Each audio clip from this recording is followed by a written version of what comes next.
Hello, my name's Erin Cigar, and I come to you with the latest news. An awesome English class just ended its winter quarter, taught by a professor with the name of Rebecca Maples. She was an amazing teacher, and she will be missed. In other news, animal captivity is still occurring today. Imagine being tranquilized, taken to an unfamiliar place. The fresh air and open land you once knew is now gone, and replaced with cement walls and glass chambers. This is not 1930. This is a new type of Holocaust. This is what millions of wild animals experience every day. Are these zoos or internment zoos? Here's Aramis with the story.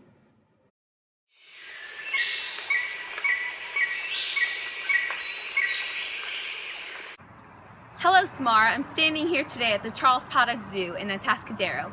Here in the zoo, there are many different types of animals that have traveled millions of miles just to be here.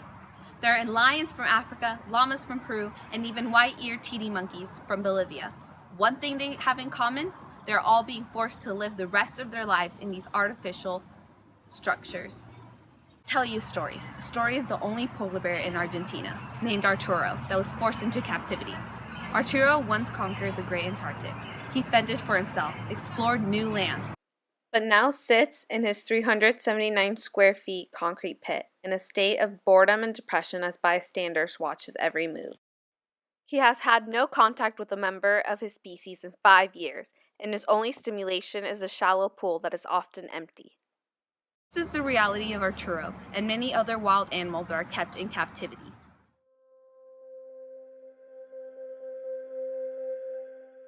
What people need to understand is that zoos cannot duplicate the wild environment in captivity. It's just impossible. Animals are crammed in cages, and they're going nuts. In zoos, animals have a limited amount of space, limited free will, and a regular presence of unknown humans watching their every move. This kind of environment is toxic to anyone.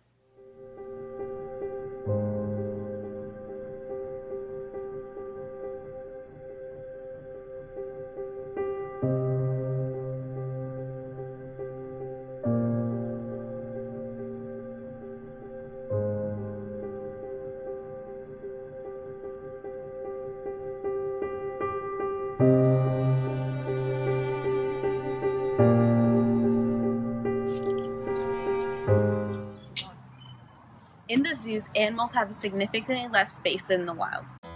For example, polar bear's typical enclosure size is 1/millionth of its minimum home range size.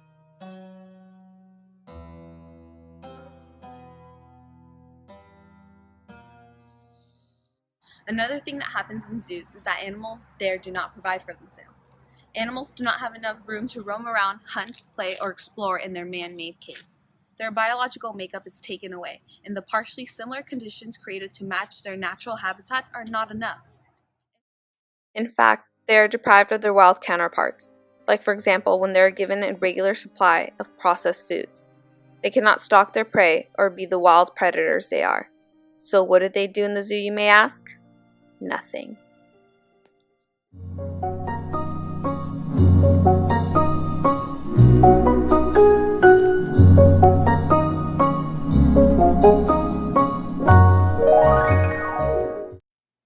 Animals evolved to live in an animal environment. Whether it's in a jungle or a safari, in the end of the day, it's not in a zoo one. The sound, smell, atmosphere, and everything else that is foreign to them affects them in the worst ways.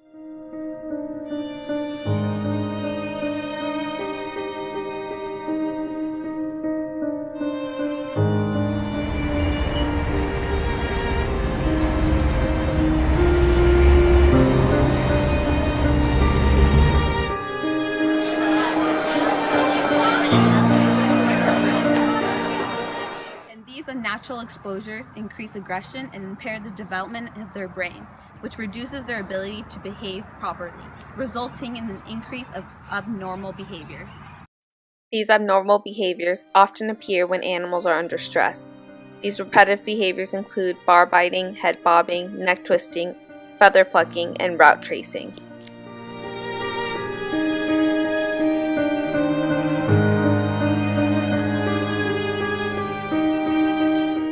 What is more surprising is that this is how animal welfare is measured. How insane do animals have to act to finally be taken seriously?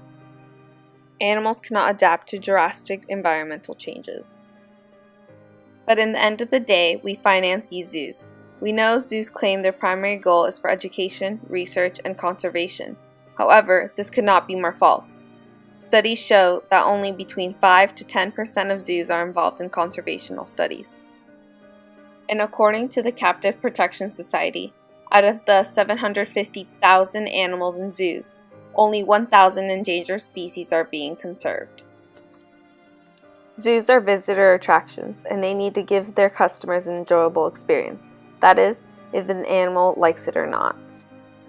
We try to mold these fierce creatures by keeping them in captivity, but in the end of the day, they will always be, simply, wild. They are naturally supposed to live and thrive in the wild, because that's where they belong.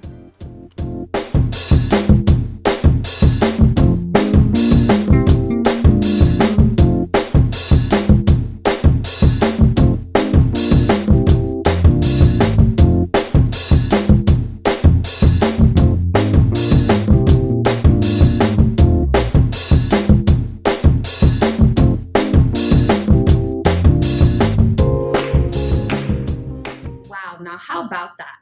And still today, zoos are encouraging and promoting animal captivity. It's an issue that needs to be solved, a very serious issue. Coming up next, how many shoes are too many? And then Nella with the weather. Stay tuned.